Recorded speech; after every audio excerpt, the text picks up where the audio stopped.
Good morning, everyone. An introduction that kind of danced around the reality, saying that I bring up controversial issues. I'm one of the token crazy faculty at UT. That's the easiest way to say it.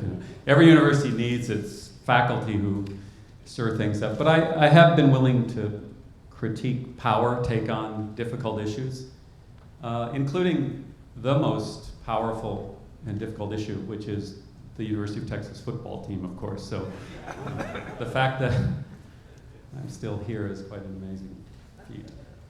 I'm going to do something that professors almost never do, which is be brief and say little, because we have a couple of very experienced reporters up here. So Loren Steffy from the Houston Chronicle will kick us off before Greg, and then what we'll do is open it up to questions and comments, and if there's a need at the end, I'll offer some reflections on how to perhaps understand the media as a business. Maybe just to introduce, I think it's always important to distinguish between journalists and journalism. I'm a former journalist and I now teach in a journalism school, and I say this very, very with a lot of affection. Some of my best friends are journalists. I was a journalist, and I know that there are many journalists in the United States today, as well as around the world, who are principled, experienced, hardworking, and committed to the mission of journalism in its most principled form, which is, of course, to monitor the centers of power and provide people with the information they need to actually function as citizens. And we've got, I think, two examples of that. But let's not mistake journalists with journalism, which is a business. We often refer not to journalism, but the media. And we recognize that the media is an institution which functions in a particular system and responds to particular kinds of pressures. And so what I think we're going to do today is see what good journalists can do, and also then try to come to terms with what journalism sometimes impedes those journalists from doing. So to kick us off, Loren Steffy. Well, thank you. I think it's very interesting that we're starting this panel following Robert's presentation, and Robert, I've been a fan of your blog for quite a while. So, but if you look at what he's talking about there, especially with issues related to politics, to how people relate to energy, it's not a real positive message, and it's not a real simple message. And so really when you look at the media's role in covering energy issues, it starts with the relationship with readers. Readers don't like a lot of complexity, they like simple answers. And as we have become a more electronically driven, information-dependent society, they like those answers to be shorter and simpler and, if possible, entertaining. Which doesn't really lend itself to an in-depth discussion of global oil production. I mean, maybe for you guys, but for the general audience, it really doesn't happen. And so one of the frustrations as a journalist is how do you get people to really care about this? And as a writer, I tend to look at things in terms of narratives, in terms of traditional ideas of storytelling. And just to give you an example, I stumbled across recently, a year ago, some things that I found interesting. It was coming out of Congress in the 1920s, and they were debating the future of oil and the rise of basically what we would now call ethanol, whether ethanol should play a future, whether Congress should mandate it. And there were these intense political battles in the 20s, and one of the beliefs was that we were going to run out of oil in 20 years, and we had to do something about it. And so they were trying to come up with a political solution. Henry Ford wanted to use ethanol, and John Rockefeller, of course, didn't want the farm lobby involved in energy production. And so what wound up happening was this very nasty, very bitter battle between these two really powerful guys and Congress and all this stuff. And it ultimately came down to a debate about using lead in gasoline and the safety of that. And what struck me was how incredibly parallel some of these discussions were to the current debates that are going on in Congress. And so I started kind of kicking around the idea of doing this as a book. And what I found was that there really weren't any publishers, any commercial publishers, that were interested in that story. Oh, it's ancient history, nobody cares. And the more I started exploring this issue and trying to bring it into the modern day and make it relevant, that didn't really seem to matter either. And so what I took away from these discussions with publishers is, the public really doesn't want to. You're not going to have a big selling book if you're writing about energy issues because people don't care. And I think it gets back to what Robert's talking about. Most Americans are very divorced from the cost of their energy usage and sort of the how does it get there. They don't understand the complexity behind turning on a light switch and having the lights come on, or starting your engine and having your car run. So what challenge does that present for us in the media? I should say that I am very fortunate because working in Houston, Texas, energy is obviously the biggest industry in town. And so the Houston Chronicle has a staff of, I believe we're now up to 5 energy reporters. We have a designated energy editor, and we have an entire section of our website, an entire separate blog called Fuel Fix, where we collect, aggregate not just our own energy news, but a lot of other people's as well. You don't see many papers making that big of a commitment to energy coverage.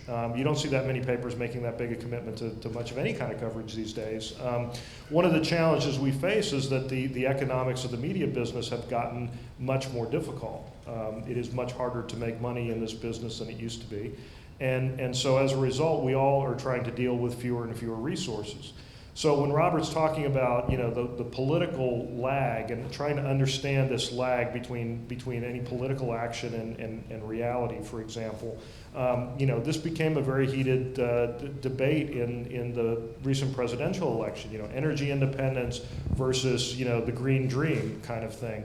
And what happens as reporters is you simply don't have the time. You're on to the next assignment, and I see this happening all the time. Oh yeah, I meant to follow up on that, but I didn't get the chance because I walked in the next day and my editor said, I have to do this other thing. We don't cover, most of us don't have the luxury of covering just one thing, just energy, for example. And so it makes it very, very difficult to delve into these incredibly complicated stories. And when you don't have readers that are demanding it, there's not a lot of incentive there to devote the time to it. So I think, the process of public education is an ongoing one, but what tends to happen is these things get a lot of attention when there's a crisis. So, there's been a lot of interest in the last few weeks, for example. We've had renewed interest in the Deepwater Horizon and what went on there because we've had the criminal settlement with BP. And we're trying to figure out, do we have a framework in place now that will create a better safety environment for offshore drilling? I've spent the last 2 weeks trying to find out the answer to that question, actually, and I'm convinced the answer is no, because we don't really know what the data is. So one of the myths that we confront in the media, for example, is if you write about an offshore drilling accident, okay, you will get calls from an awful lot of people that have spent their life in the oil business, and they will tell you how safe it is. Well, we have this incredible safety record. We've drilled 50,000 wells in the Gulf of Mexico, and we have only had one problem like Macondo. Well, first of all, that's not a true statement because you've only drilled about 43 wells that were drilled to the depth that Macondo was. So it's not even an accurate comparison. But more importantly, the data points on those 50,000 wells, we don't know what the safety problems have been. There is no comprehensive tracking. It's not like there's OSHA data out there on these rigs. And so you don't even have a reference point to work from. And so that's kind of to me, that's an interesting story, but it's also a very technical story, and it's not something that people are screaming for. That's the reason this has been going on for 60 years without greater scrutiny in the Gulf of Mexico. It takes a crisis before it focuses people's attention. And so what I see us doing in the media far too often is lurching from crisis to crisis. Where all of you have an opportunity, I think, is when you see something like the IEA report that came out a couple of weeks ago. Now, they put out that report, they summarize it for all of us so we don't have to read the whole thing, and they put out a press release. And of course, the first thing the press release says is that the U.S. production is going to pass that of Saudi Arabia. Well, that's going to grab the attention of every assignment editor in Washington or even in Houston, and we're going to do that story. And we should do that story. And that story should be written. But there should be more to the story than just that, okay? Now, I have the advantage of a columnist of coming along behind that reporting and saying, well, wait a second, let's read further down and see what this is saying. You know, this isn't a real pretty thing. This isn't a very optimistic outlook. But there's not enough opportunity to do that. And where I think all of you can weigh in is by joining that discussion. This organization, for example, can reach out to reporters and say, hey, you know, there's another side to this. It's not just, you know, the environmentalists say this and the oil companies say this. There's a deeper analysis here. One thing I can tell you is that reporters love the contrarian story, and if there's another way of looking at something that hasn't been considered, most reporters will gravitate to that. And I know I've talked to a number of you in this room, and you guys love data and numbers and facts, which we do in the media as well. And so I think it's more a question of establishing a dialogue and getting that other perspective out there, which, you know, quite frankly, takes time. But let me go ahead and stop there, because I think we wanted to allow a lot of time for discussion, and you have some visuals, I believe, that you're going to show us. Go ahead, Greg. Well, first I have to say that you refer to journalism as a business, and those of us working for newspapers have for some time now discovered that we're working for nonprofit corporations. Prodded for months by an energy guru, I set out last winter to inform McClatchy's readers of a frightening set of facts. With China's and India's thirst for fuel driving global energy consumption ever higher, proved reserves of oil, natural gas, coal, and even uranium for nuclear power plants wouldn't last long, half a century by my advisor's rough calculation. If he was right, few affordable new reserves were discovered, chaos would probably begin to set in within 15 to 25 years as energy prices soared and nations launched wars in desperate grabs for combustible resources. Before I finished this supposedly little project, however, weeks would turn to months of reporting, writing, and sparring with editors over what had begun as a seemingly straightforward premise, but had descended into what felt like an endless circle of debate. Given the topic for this panel, I thought I'd offer you a glimpse inside the process so that you can get one perspective on why the US news media's messages aren't exactly matching that of the Peak Oil Association. This is a tough subject. Technical breakthroughs can make the ground beneath you feel like an oil slick, and many news editors are leery of scary energy stories. As I said earlier, I began with the goal of looking at supplies of all the major energy sources, not just oil. But a quick examination of the data showed that there was a huge weakness to claims that proved reserves were all rapidly diminishing. Figures on proved reserves, as most of you know, are hardly static. Rather than declining as mankind gobbled BTUs by the quadrillions, they were somehow growing proportionately with demand. And in some cases faster, even as consumption grew and the peak oil crowd warned that petroleum production was near or already past its zenith.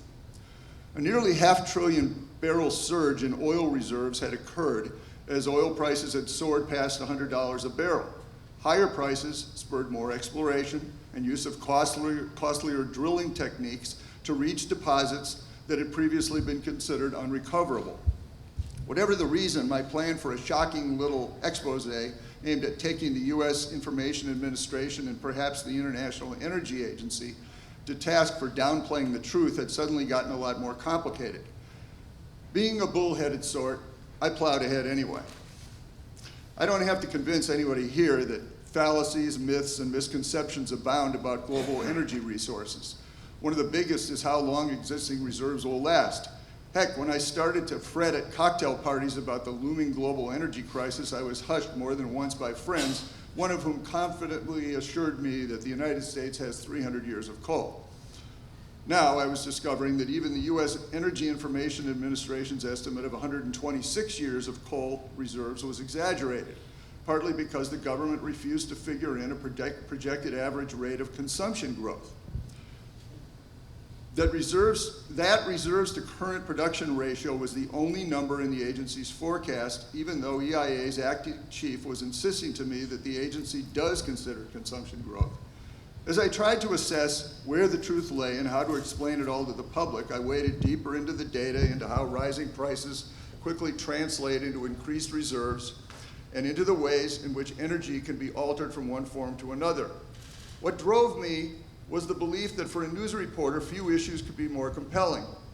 Along with worsening worldwide water shortages and global warming, which the current consensus says is inextricably linked to fossil fuel consumption, what could be more important than a squeeze on the energy resources that drive modern civilization? I spent long hours working with an expert in exponential mathematics to convert proved global energy reserves from barrels, tons, and cubic feet to BTUs. And then we added in EIA's very conservative 1.6% rate of consumption growth in global energy to see how long the energy from all current major fuel sources would last if they could be interchanged without burning any energy. Only one person in our newsroom had the computer programming know-how to attempt an interactive graphic, a computer tech. To my surprise, he and a graphics artist enthusiastically joined the process, but it was slow sledding. Despite my focus on all major non-renewable resources, I knew what most everyone here knows. The most imminent crisis revolves around liquid fuel supplies. I'd written about the threat of peaking oil production a few years earlier and was familiar with the urgent calls for mitigation measures to avoid a catastrophe.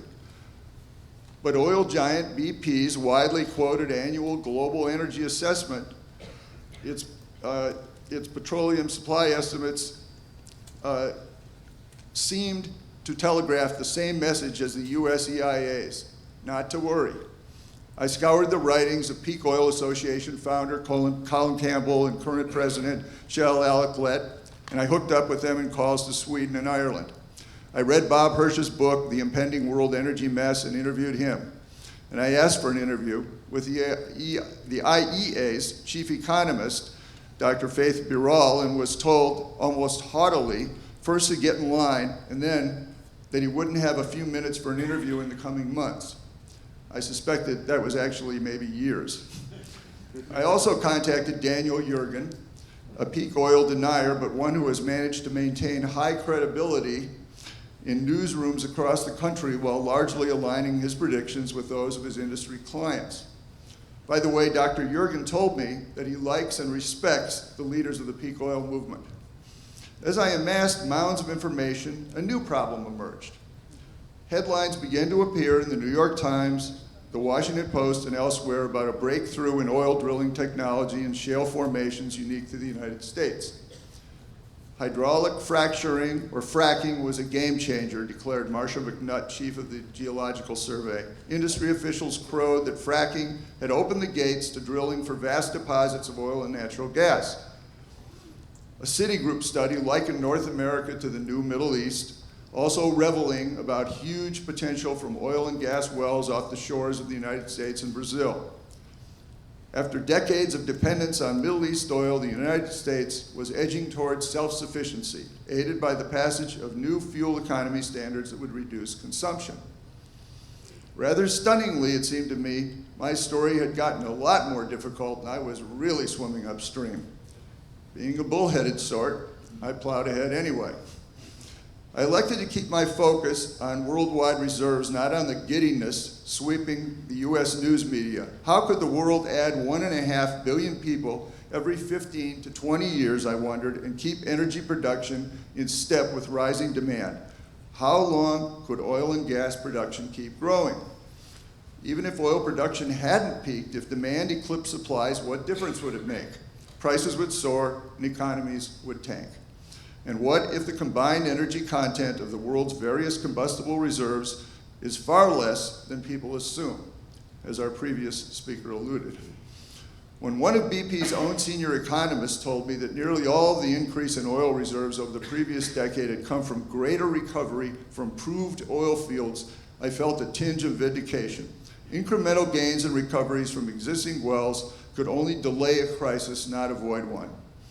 Finally, my editor brought up my stories at the McClatchy Washington Bureau's weekly planning meeting. Shortly after the meeting broke up, as I sat at my desk, an email popped up on my screen. It was from another editor, a widely respected curmudgeon who in my 6 years in the Bureau had rarely uttered a word in my direction.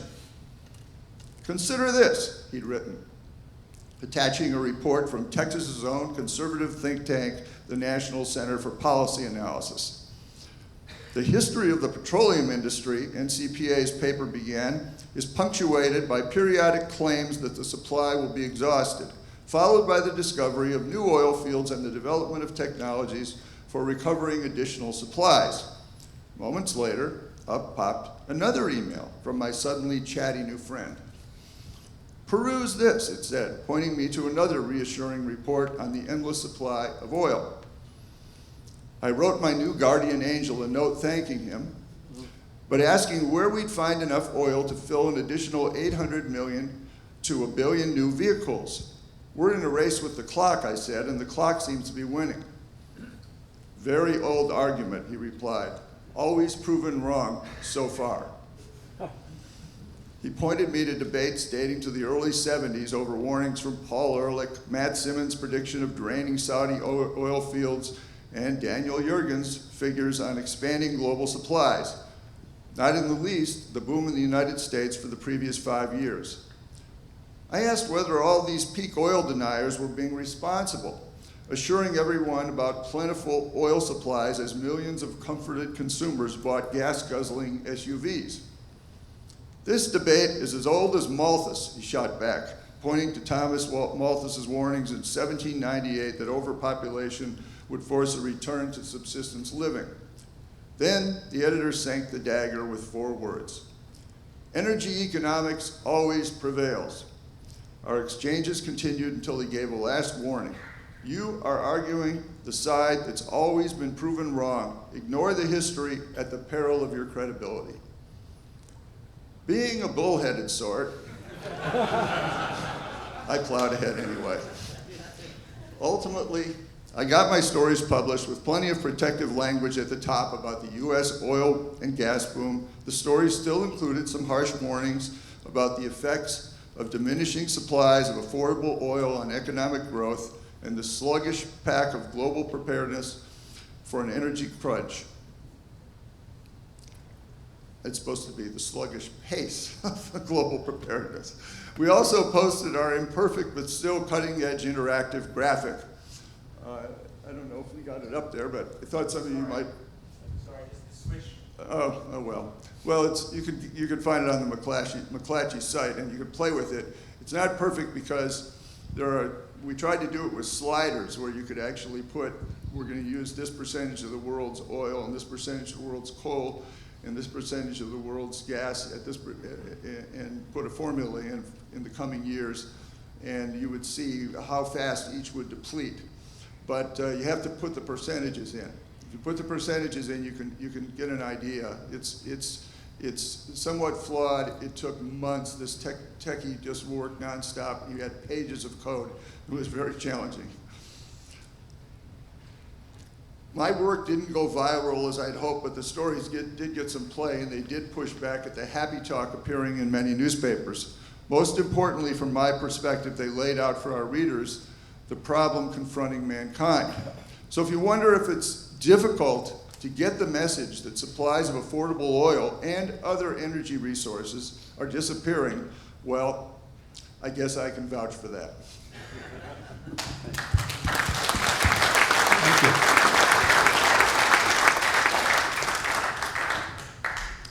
As I said, we're going to go directly into a conversation here. There are a couple of mics in the audience. Before we do that, though, I want to remind you of a couple of things. We have 2 excellent journalists here.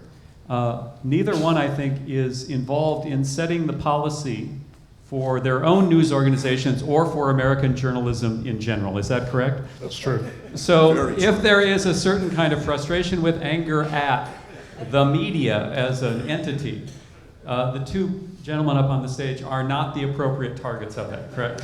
We can talk about how policy is set in media institutions. But again, a lot of the working journalists who are principled, committed, and hardworking are often bumping up against those policies and feel the same frustration that you do.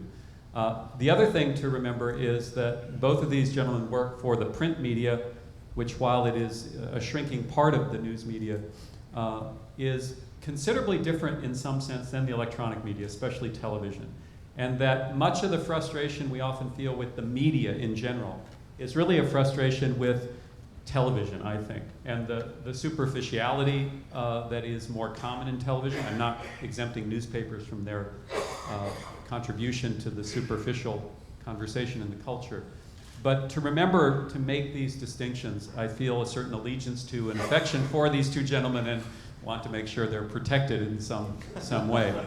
That said, I think focusing on what can be done by people in this room to help those journalists who are trying to do a good job, because the one thing I would say, and then we'll open it up, is to remember that media, news media, journalism, is an institution, and like any other institution, there's a politics to it. By that, I don't mean Democratic versus Republican politics. I mean a politics in the more general sense, that media institutions respond to pressure just like other institutions do. That media don't make independent decisions about what to cover. They're responding to the forces on them. And one of those forces, historically, that have made the media better are popular movements, progressive movements that ask more of the media and create the context for that better reporting. So we all, even though most of the people in the room don't work for media institutions, remember we all have a role in the media in that sense. So with that, we'll open it up. The microphones are circulating, and I'll just let the folks with the microphones maneuver to folks in roughly the order that their hands go up. We're going to try and keep comments and questions brief enough that we can get through everybody in the room. So that's a polite reminder of don't get long-winded. Among the peak oil people, there is much gnashing of teeth about the ignoramuses out in the world who are ignoring the reality of biophysical limits. I don't dispute that, but I think we fail to appreciate a reality we haven't discussed in enough detail. And during your conversation here, your explanations, I thought of the words of President Roosevelt: the only thing we have to fear is fear itself. And over our economic history, it hasn't been the biophysical limits that have whacked us aside of the head. What has hurt, what has led to unemployment and great suffering, not only here, but in places like Weimar, Germany, was people getting afraid we can't afford all this stuff. They buy less stuff, the economy crashes, unemployment skyrockets.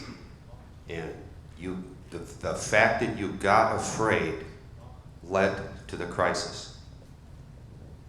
I think that's very true. I mean, as a business reporter, one of the things you always focus on is, what are the markets telling you? And I've always said that the markets are a reflection of investors' hopes and fears. When the markets are going up, it generally reflects their hope, and when they're going down, it reflects their fears. And so you try to get into why that is. But I think we've seen that in the past few years. I mean, part of the reason this economy is struggling is because people are afraid. They're afraid to. I mean, it's not a problem with existing capital. It's a problem with people that are afraid to use it because of the uncertainty and whatnot. And so I think that is a very big element of energy policy as well. The availability of capital, the level of uncertainty, what are people going to respond to, and what are they afraid of? The fear that we are going to run out of oil is not something that most people, when they get in their cars, think about. That fear is not real to them, and so that makes this message much more difficult to sell. And Robert alluded to this in his slides. I mean, there's a lot of things you worry about when you wake up in the morning. Gee, is the gas station going to be out of gas when I get there? Probably not one of them. Well, I'll just add one thing that has really struck me is, I don't know how many of you watch the stock market.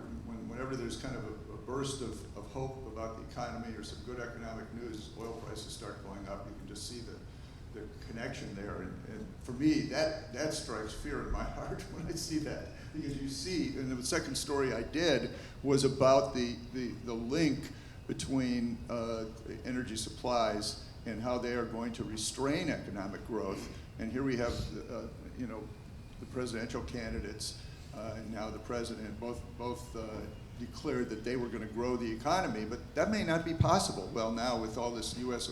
oil boom, maybe that will be proved wrong for a while. But ultimately, that's going to be a big problem worldwide, I would think. Just to add, I think the question may be not, are we too afraid, but are we afraid enough? And I think that's really, it's a society that is, if it's incapable of processing the data, what we may need to do is get a lot more afraid. And also in your question is an underlying assertion and assumption that probably is debatable within this room, which is, are capitalist markets actually a rational way to proceed with any of these questions? And there's a lot of debate about that that's important as well. Maybe we'll just go back from one side of the room to the other. Oh, thanks. When you said you had 5 reporters covering energy plus an editor, the first thing that popped into my mind was, I wonder how many people you have covering sports. I mean, how big is your sports section? And I say that only because it's a cultural issue of what we're talking about. Well, you're never going to have more business reporters than sports reporters. It's just the reality of. I honestly don't know how many sports reporters we have because they're kind of in a different part of the office, and I don't get down there very often. But I would bet you that we have more sports reporters than energy reporters. But one of the other things I want to say is, your name is Lawrence, which is actually an interesting name because there was a reporter for the New York Times named William Lawrence in World War II. He was a chemist, physicist background. He was recruited by Leslie Groves to work at the Manhattan Project. He had an office at Oak Ridge, and he had top secret access. He was there at all the meetings. He actually rode on the Nagasaki bomber that dropped the bomb. But everything he wrote was top secret. So when they finally declassified the nuclear secrets, William Lawrence, Atomic Bill, essentially set the DNA for the news coverage, in my view, for the news coverage of nuclear power up till now. You can still see his DNA in the coverage of how people view nuclear power. My point is, and comment on this, if you got to just keep doing what you need to do and be really, really good at it. So when the time comes to be the go-to guy, when whatever's going to happen happens, when things that can't continue happening stop happening, and some of those decline curves that we saw yesterday from the likes of Art Berman and David Hughes, when those things really kick in and everybody wakes up one morning and it's just falling off a cliff, your phone's going to ring and it's going to be you that's the go-to guy, and in the sense that not just one person but many. I don't know if any reflection or reaction to that. I was just going to say, when you write a column 3 times a week, you can't really give up. You're always looking for stuff to write about. So fortunately, with energy, there's plenty to cover. I got the microphone. So I want to make a linkage between education, economy, and journalism. So, you start at the beginning, which is grades 1 through 8, and everybody knows that the United States is not doing too well, right? Well, wrong. Because if you disaggregate US children in terms of wealth of their parents, the school districts which have no food, lunches, 0 to 10%, do as well as Denmark, Sweden, or Norway. The school districts which have less than 25% of food stamps or lunches do as well as, let's say, Germany and some other countries. The US average is exactly on top of Greece, Italy, and Spain, and which is up to 50%. The remainder of the US may as well not live in a first world country because these children are doing poorer than most developing countries. So the fact of the matter is that much of our public is not very well educated because of economic means or the availability of economic means to their parents. And this got worse, very much worse, in the last 4 years because of the other disruptions. Which then leads me to a conclusion that, well, as these children grow beyond 8th grade, then they get even less educated. High schools are a really bad time for our children in the United States. And then the universities become sort of high-intensity ICUs that recover some of the patients, but very few of them. And so you're dealing with a public which is essentially unprepared to understand, to comprehend a complex message. And in fact, it has been going on for decades, and it just got much worse, and it will continue to be worse with all the other financial dislocations. So my argument is that the difficulties of journalism and the difficulties of printed press have a lot to do with the public essentially being impoverished, both intellectually and materially. And so, I'm not finding any solutions here. So you cater to the first 15%, and that's how much you print. That's why you are non-profits. And so, how... Finally, somebody explained it. Yes. Well, so how do you go? I guess my appeal here to everybody is, how do you broaden the message to those who have been left behind, and perhaps forever, right? Those who just don't participate in any of this intellectual richness that we have here, and will never perhaps participate. And that is, to me, a role of the media. So, comments. The problem is that you're, as a newspaper reporter, for example, you're reaching this sort of narrowing audience, and so what you're talking about is how do you transcend that and reach new audiences, which is what we're trying to do on the web and things like that. But the economics, aren't there. I would say, a very good illustration of your point is we're here in Austin, Texas. They just had a Formula One race here a few weeks ago. They spent, I don't know, what was it, $400 million of taxpayer money to build this track at the time when we're cutting education. Okay, so I mean, what matters more if you're talking about economic development? And one of our Metro columnists actually made this point. What is a good investment in economic development? Is it a racetrack that brings something here once a year, or is it investing in our schools that are going to pay off for many years to come? We've skewed those priorities because of political expediency, and I think you see much the same thing happening, across the board. The public is very short-term focused.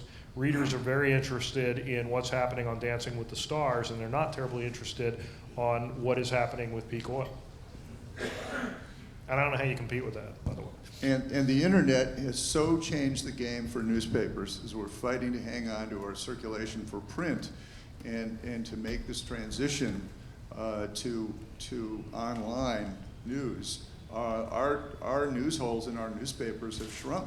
So when I originally drafted those two stories, they were 5,000 words, and when they ran combined, I think they were cut by a third, because and I would have argued and did frequently argue, run the longer version on the internet, let people who want more depth go on the internet, but we really haven't even made that transition. I don't know and I don't understand why editors are not doing that more, because there are people like this audience who really have a thirst for the information, to find places where they can get reliable information. If I can just say, one of the things that's coming out here is media, again, don't operate in a vacuum. We're talking about a media system that is part of a larger society with problems that are deeply embedded, as you're pointing out.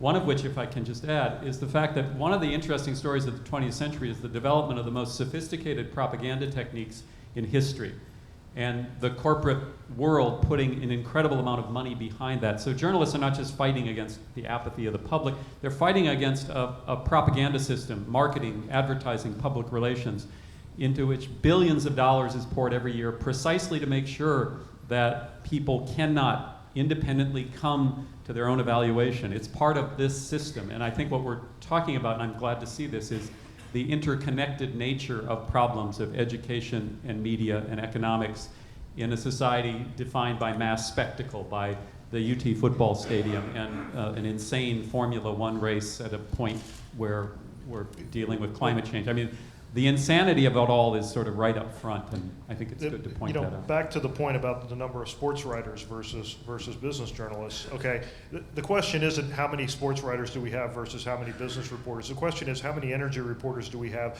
versus how many PR people are on the staff of a major oil company. Okay, because the chances are, I don't know the number, but it's very likely that BP has more people on its PR staff than we have in our business department. They do. You know. My question is somewhat related, but it has also to do with the more highly educated people, as well as everybody. And it's the psychology of denial. And I have heard it said, this is true of both climate change and peak oil and overpopulation and everything else, is if people can make the quick connection that if this is true, this means an unacceptable change in my view of the future, an unacceptable change in something else. There is a negative reaction, and the reaction is often emotional and anger. And we are, in my mind, hitting that trigger. And with that curmudgeonly editor you mentioned, that may be an example of that, where they grasp at straws that do not withstand logical analysis, but they satisfy the emotional need for denial. So, there's a chain, I guess, from what I understand, of, this, if true, means something unacceptable. Therefore, I get angry, and I reject it, and I deny it, and I grasp for any covering to justify that. And I was wondering how much you run into that, or what your thoughts are on that. I think that that editor in particular, I don't want to read his mind.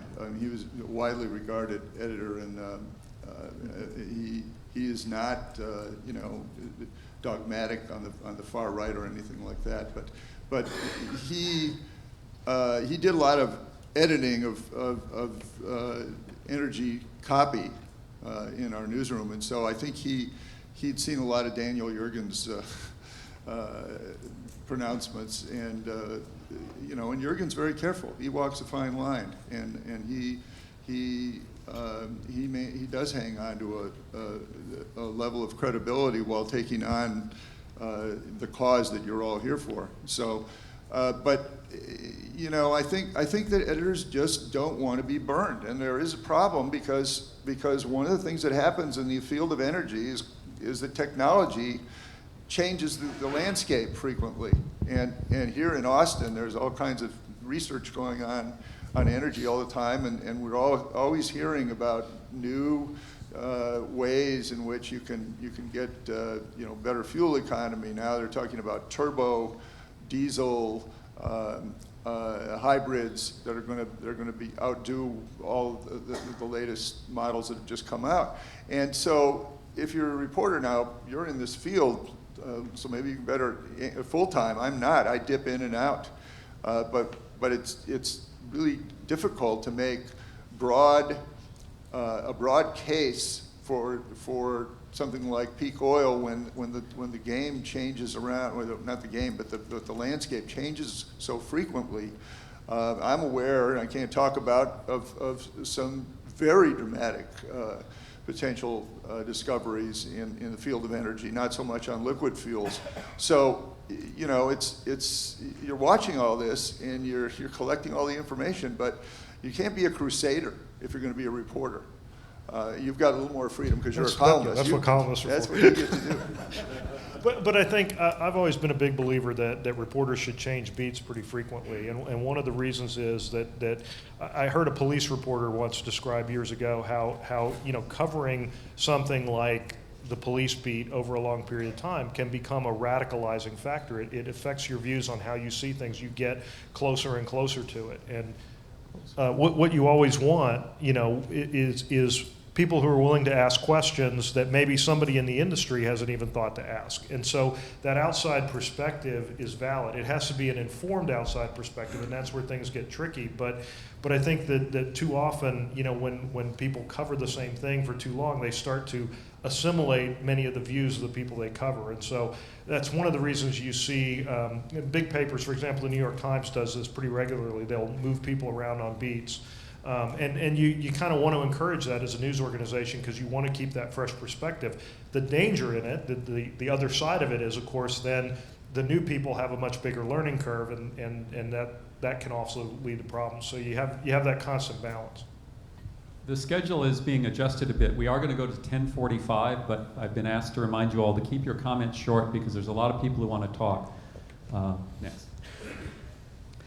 Forgive me because this is a comment and not a question, but I was really struck by what Lawrence said about his mentor who called him out and said, you know, pursue this at the risk of your credibility. And that reminded me of what Charles Hall said about his graduate students. You know, if you challenge the basics of economy, you know, you're not allowed to proceed to the PhD. And that reminded me of a book I'd read a long time ago called The Structure of Scientific Revolutions, which goes into how major paradigm changes are eventually brought into the scientific fold. So it seems to me that this sort of thing happens over and over and over again, and there's a lot known about this final barrier that prevents people from accepting the new, and it suggests to me that there might be an alliance with our friends from social sciences or from psychology to really strategize about how to punch through this final barrier. Okay. Thank you. Any experiences working with people in academia doing systematic research on any of this? I haven't. I mean, I don't think so. All right. The uselessness of the academy is once again no. There is a lot, I think, of work about how we think. The notion that we are rational actors and we make decisions based on information was, of course, never a really serious proposition, but there is a fair amount of social science and psychology, neuroscience, that makes it clear that is not how we operate. And therefore, new strategies, new ways to think about narratives, what really motivates people to change, I think is a fruitful place to think. As I see it, there are typically two dimensions of communication in the press. One is facts and the other is opinions. You have the opinion page and you have the fact page. The third dimension that I haven't seen much attention to is what I might call the spiritual dimension, if I could use that term advisedly.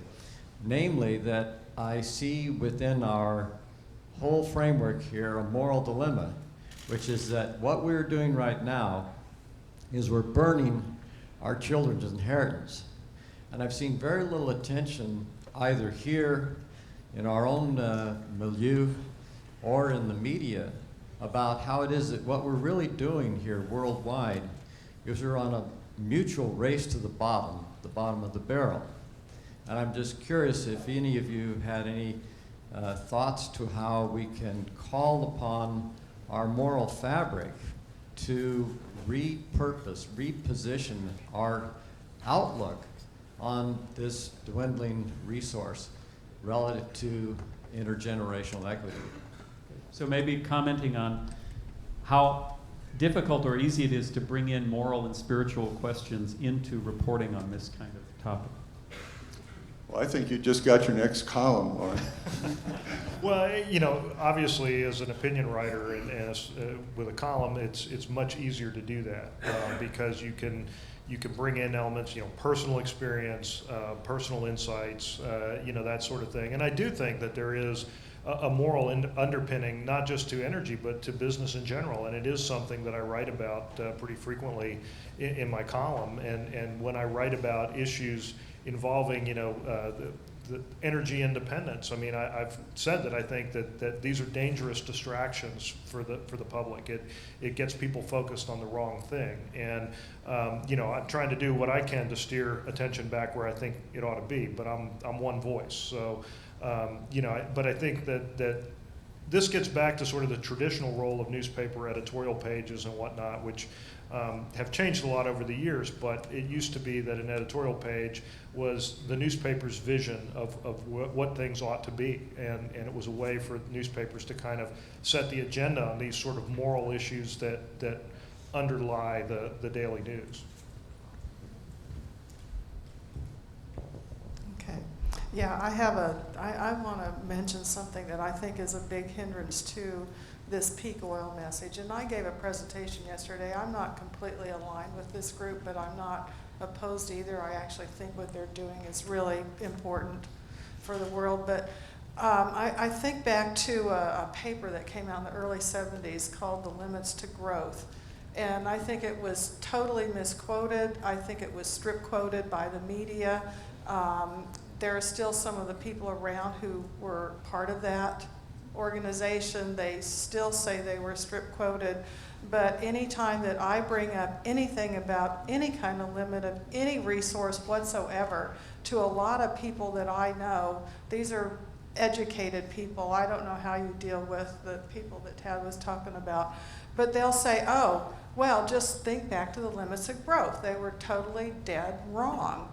And that is used as a club over the head of anybody that tries to come up with a different message other than there are no limits to anything that humans can do.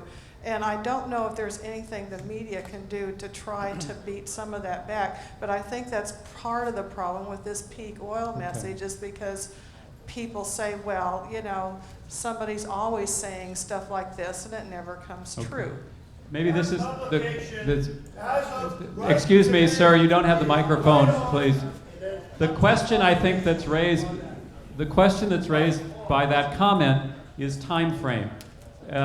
If news is increasingly a short-term project, looking back and seeing the time frame in which depletions work out, is that a problem you all run into?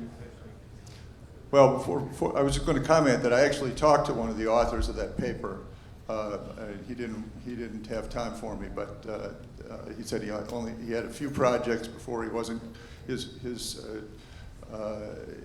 elderly and he had a few things he wanted to get accomplished before his time was gone, and this wasn't going to be one of them. But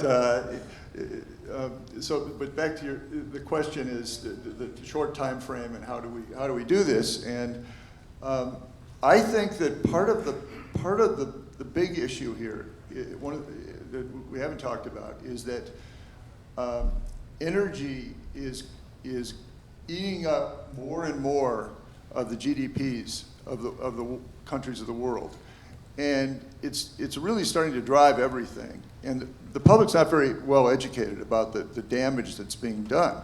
And yes, short time frames make in reporting and short stories, it makes it really difficult to embed this into the consciences of the reading public. But I think this is part of the education process. There are many themes here. It's not just we're running out of oil. There are many big themes about energy and the impact of scarce or at least finite resources are going to have or is going to have going forward. Yeah, I'd agree. I think that's one of the challenges you face is when you're writing for a daily publication, and now most of us are writing really for what we call real-time deadlines. I mean, with the web, you're always trying to get stuff out there, and so there is an emphasis on doing more things, doing it faster, and it often doesn't allow a lot of time for nuance. I know one of the things I constantly struggle with is trying to carve enough time out of my day just to think about what it is that I'm trying to write about, because you're under this constant pressure with social media, with the web, with the print deadlines to just sort of crank this stuff out. And I think it's important to analyze these bigger themes and try to find a way to use them to create some sort of a framework for maybe a series of stories or things like that. But we're we're fighting a constantly shrinking resource base, on the journalism side too, and it makes it very, very difficult. I mean, we have unlimited space on the web. You could put your unedited story up there, but the fact is that what's going to get the hits on the web is whatever Kim Kardashian's doing this week, and so you kind of get this readership that doesn't really seem to want to read a 5,000 word story on energy, and even if it's there, and that's really the challenge that we face, I think.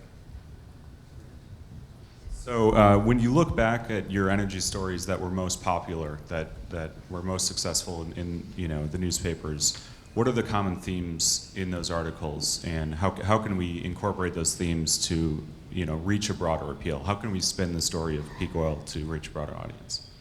That's a great question. So we've been talking about how it's not just the facts, it's not just the data, it's the story we're telling. And so what are the stories you found that do resonate with the public, the broader themes? Well, I have an unfair advantage because I'm in Houston, where an awful lot of our readership is in the industry, and so I find that I do get a lot of when I try to debunk the sort of the general political hype that's going around. Generally, I get a lot of traction with that. Especially, again, it's Houston, so if I'm beating up the Obama administration over green subsidies or something like that, that resonates. When I questioned the whole energy independence myth when Mitt Romney put it forward, I got a little more pushback on that. But I also did have a lot of people saying, yeah, this is right. I think, this is being overstated. We need to be careful about this, that kind of thing. So I think those big issues are there with readers, but it's kind of something you have to return to again and again to drive the point home. But again, my audience is not necessarily typical of America at large. I know when I did my book on BP, I found it very, very difficult to educate, starting with my editors in New York, what were the issues involved, and that this wasn't, they wanted to completely market the book to environmentalists, and I said, that's only one component of the readership, and we need to think broader than that. And so that's kind of an ongoing challenge, I think, beyond Houston or even Texas, where people are not necessarily as focused on energy.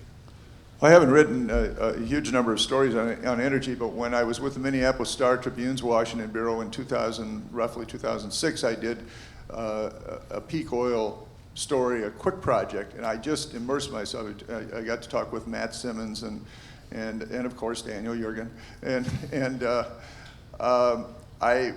the story published on a Sunday, and I was going on vacation, and I called in and checked my voicemail. The box was full. I took all those messages off every day that week. The box was full. I came back to a pile of emails that I almost never get, and it was clear to me that despite the fact that we're lamenting that many in the public are uneducated on this subject and not paying attention to it, and it does not help your cause to have the message "drill baby drill" being pounded into people's brains that there's plenty of oil here, we just have to lift the regulations and so forth. And that's really, I think, one of the biggest obstacles as far as your cause goes, is to overcome the argument that there's plenty of oil, we're just not getting to it. But I think there is a really significant segment of the population that really is in touch with these issues and is deeply worried about what's going to happen and how we're using our resources. That became clear to me. It's one of the reasons that I was interested in doing this project. I said to my editor, I've never had more reaction that I can think of anyway on a story than I did on the peak oil story I did in 2006. I did not get as much reaction on this, but I got emails from as far away as Australia.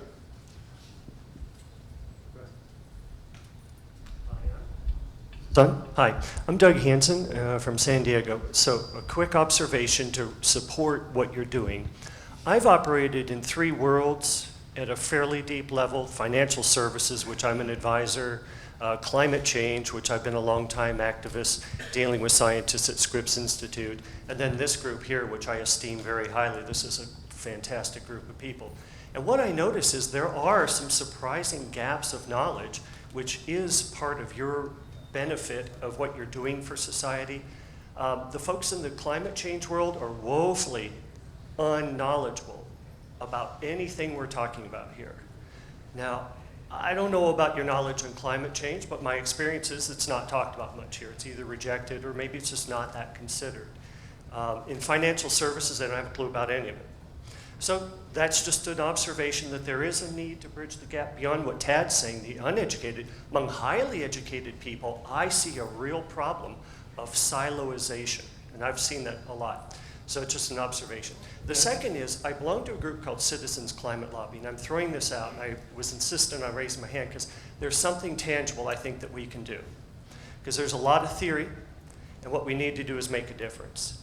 And what Citizens Climate Lobby has done brilliantly is energize people like us to contact the media, write op-eds, write letters to the editor, and we do that on a consistent and organized basis, which I will throw out as something that ASPO could and maybe should consider doing.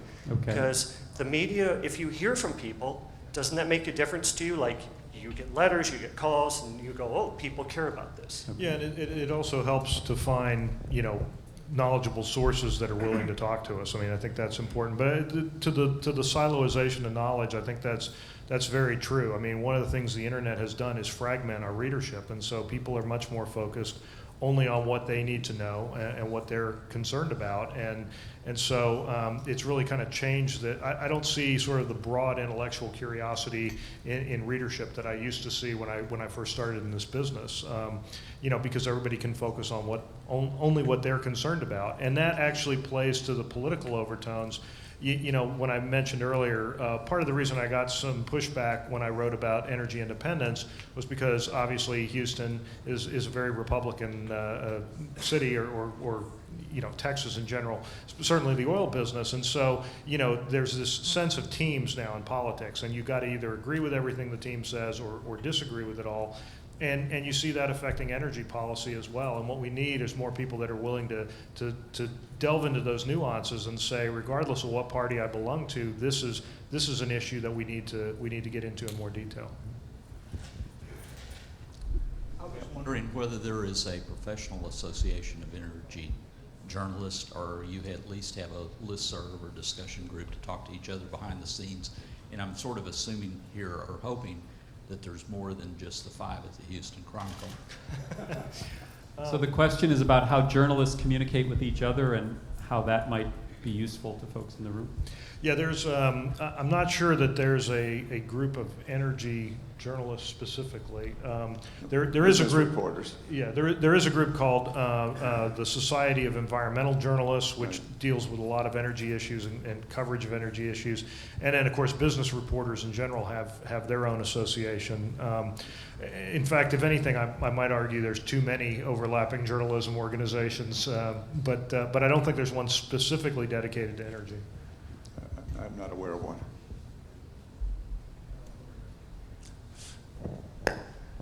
Thank you all very much. A couple of quick comments and questions. And also harkening back to something that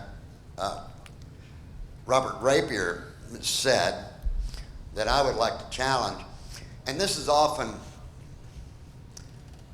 presented. We have a seagull full of coated with oil, and there's often the view that, well, this is part of the price we pay. I don't think we should accept that. I think that, and this relates to the dumbing down and the propaganda that has been mentioned.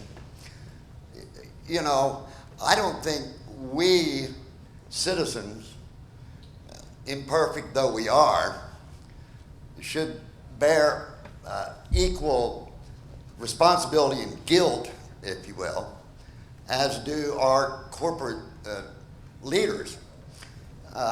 Loren Steffy can tell you, we talk about the Macondo oil spill. Think about how we use words. Spill should be used with milk. I mean, we spill milk, but we have a devastating, catastrophic oil blowout in the Gulf of Mexico. I don't think the choice is oily seagulls, or technology. Also, I just want to say that Matt Simmons wrote about revisiting the limits to growth. Could the Club of Rome been right, after all, in the 2000s? And I just want to say that we had a reporter here the other day, Wayne Slater, from the Dallas Morning News, who wrote a pretty good story for us. He said, well, I'm not an energy writer. I said, great. Yeah, you know. Also, maybe we can head toward a question or a comment yeah, they can react to. Well, Dan Jurgen, you know, who sometimes says he respects us. On the other hand, Peter Jackson and Bob Esser say that we're garbage. You know, I just want to say that it's a very difficult deal. McClatchy, Houston Chronicle, you know, in the oil capital of the world, has run editorials about peak oil, acknowledging the fact. So I don't know if this is a question other than just a sort of a tribute to you guys, and a couple of comments on things that have been said, and respond as you will. Maybe a way to frame that question is, what's the greatest impediment within the newsroom you face to telling the truth as you see it, and what's the impediment outside the newsroom that you run into?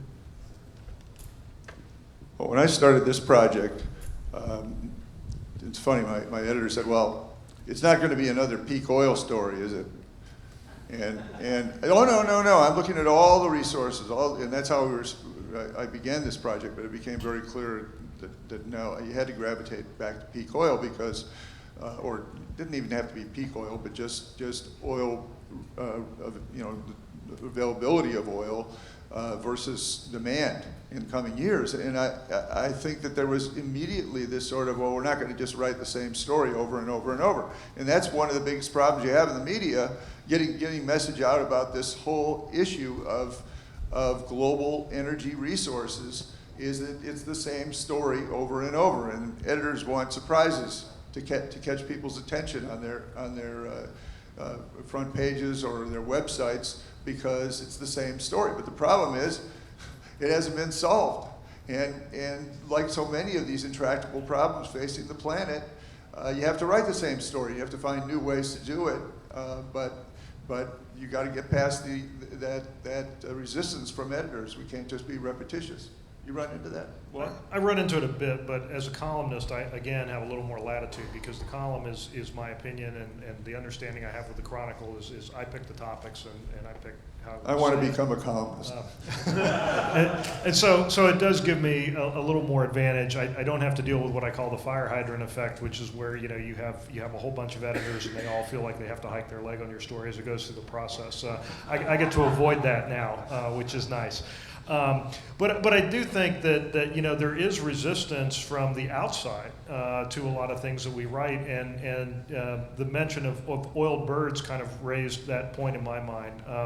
You know, one of the things that you hear a lot about with safety is, well, yeah, you know, anytime a bird gets, you know, a little oil on it, then it's a big deal in the media, and you know, I think it goes back to the Santa Barbara spill and the Unocal chairman saying he couldn't believe that mattered to anybody. But you know, I think that an oiled bird is a symbol in a lot of ways, and it's a symbol ultimately of safety and what we have come to understand as process safety.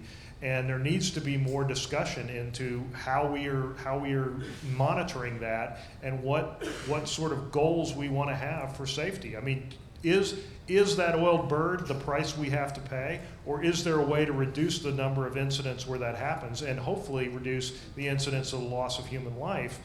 Those are important things, and they're things that we need to resist in the media, the pushback that we get from the industry when we start focusing on those things, because it can be very intense. And you know, if somebody doesn't like something I write, they'll call me. If they don't get satisfaction talking to me, they'll call my editor. Sometimes they call the editorial board, which doesn't even have any control over me, but they're looking for somebody to try to get leverage. And you know, I think that's something, it's our job, it's inherent as journalists to fight back against that. And of course that kind of comes with the territory. But there is a lot of outside pressure on some of these issues, you know, when you write about them.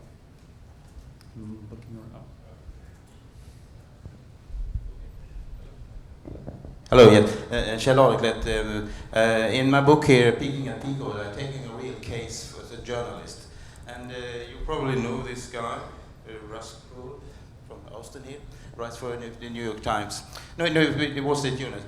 He was fed by a press release from Chevron in 2006 about the fantastic discovery, the Jack, you know. And you know, the story went all around the world, and it even came to the president's table, and Jürgen was saying this might be the biggest things that ever happened to the oil industry in United States. If you look back now to the reality, because the field has now been started to be developed, it was not 6 billion, and it was not 10 billion, as Jürgen said. It happens to be 0.4 billion. And again, who is responsible for these kind of things? You know, because if the company has fed these things into their report, you know, they should be sued.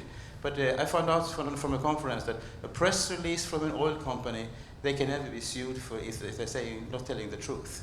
So I mean, again, press releases, you should be very careful when you get them from the industry, because they can say whatever they like and they don't need to be responsible for it.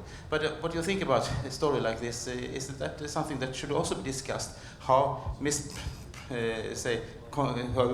press release pushed forward by journalists will mislead everything up to the president, you know.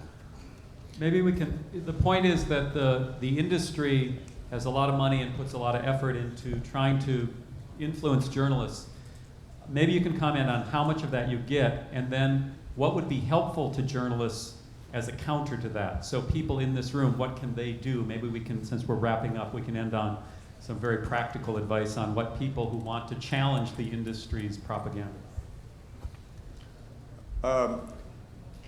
The slogan or bannered across our Washington website is "Speak Truth to Power," and that's what we set out to do in our investigative reporting.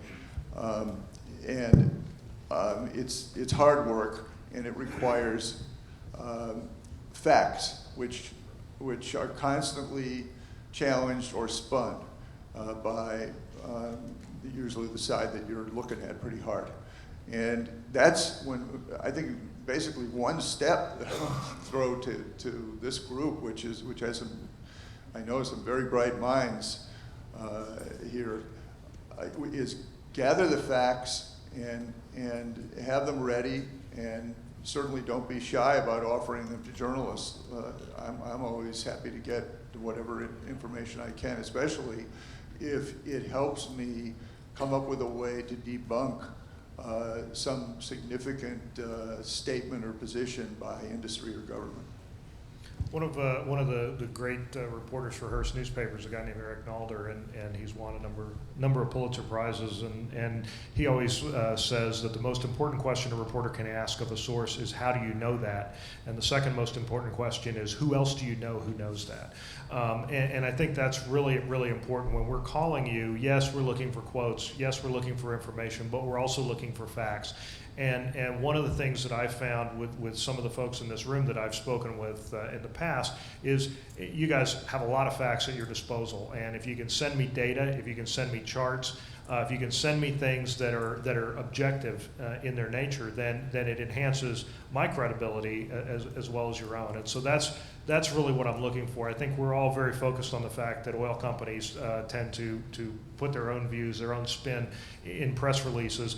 I will say, actually, I remember the day they made the Jack announcement, because we had a big discussion as to how we should play it, and I'm not ultimately the decider of that, so I don't remember how it came out. But I remember saying at the time, a lot of times they hype these big discoveries and they don't pan out. I think we have to be very careful about that, although I will also say that part of our responsibility as journalists is to cover the daily story, which is Chevron is saying this. It does have an impact on their shareholders. And so there is a news story there. Their stock price is going to respond to that. There's a short-term story to be done there, but there's also a longer-term story, which is that perspective and that context. And that's what our real challenge in the media is going forward, is how to get that in there as well. Okay. We're going to have to cut it off. I know, but I'm going to say some things. I got the mic, buddy, okay? This is UT. Now, I just want to try and wrap up, and because there's some themes that come out that I'd like to identify. One is the recognition that these issues are interconnected, that we do get often very specialized, we develop an expertise, but it's always very important, I think, to connect the social and the ecological, the political and the scientific. All of this is part of the same set of problems. I'm originally from the state of North Dakota, and so I feel this a lot because I'm watching the western part of my home state being torn apart by this hydraulic fracturing, which is having really severe consequences for the people as we're ripping up that part of the state. So trying to remember to make those connections, which means thinking about basic systems, including the political and the economic systems, being willing to challenge capitalism and the current way we elect leaders, for instance. The other thing, I wanted to say was about the point I made at the beginning, about the difference between journalists, individuals trying to do their job, and journalism as an institution. And to remember that I think there are really often two levels at which we're trying to work. And an analogy here would be to the political system. We know that big money dominates contemporary American politics. We also know that at this moment we have to play the political game that's in front of us. And so there's a kind of two-pronged strategy. One is to try and work with the system as it exists, trying to influence legislators under the rules of the game that exist, but also for many people trying to shift the way we, for instance, fund elections, a longer-term strategy about campaign financing. And I would counsel the same sort of strategy with media. On the one hand, we have to play the game as it exists today, which often means looking for the individual frontline reporters and editors who do want to do good work. And we have two great examples on stage right here. And not asking, how can I vent my anger on them, but how can I help them? And there's been some good suggestions. The other is realizing there's a fundamental problem with the design of the media system in the United States, a corporate commercial advertising funded media system, and trying to work to shift that is also, I think, part of the project. So my last job then is to thank Craig Gordon and Loren Steffy for really, I thought, insightful and interesting comments. So thank you very much for being here, and to look to Jan to see if there's any announcements before break.